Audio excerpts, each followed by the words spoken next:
যারা ওষুধ সেবন করছেন এবং যাদের আসলে সার্জারি হয়েছে পরবর্তী সময় অ্যান্টিবায়োটিকের প্রয়োজন হচ্ছে, যারা ওষুধ সেবন করছেন অ্যান্টিবায়োটিক প্রয়োজন হয়েছে, এই যে কালচারের বিষয়টি রয়েছে, যখন কালচার আসলো তখন দেখা গেল যে সেই অ্যান্টিবায়োটিকটি রেজিস্ট্যান্স, তাদের ক্ষেত্রে আসলে করণীয় কি?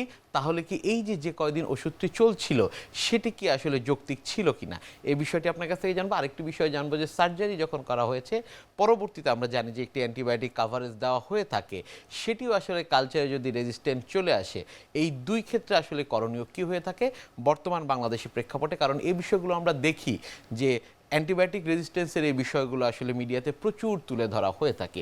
কি করণীয় এই দু ক্ষেত্রে?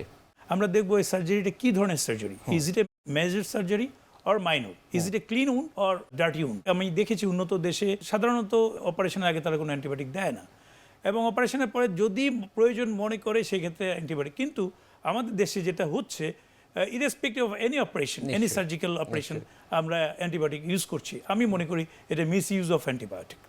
সো অ্যান্টিবায়োটিক যদি দিতেই হয়, অবশ্যই যেটা বললাম, কালচার করে আমার যদি অপারেশনের পরে কোনো ইনফেকশন হয়, সেই ইনফেকশনের পর আমরা কালচার করে দেখব যে জীবাণু আছে কি নাই। যদি জীবাণু থাকে, সেই জীবাণুটি কোন ড্রাগের প্রতি সংবেদনশীল বা কোন অ্যান্টিবায়োটিকের প্রতি সংবেদনশীল, সেভাবে আমরা অ্যান্টিবায়োটিক প্রেসক্রাইব করব।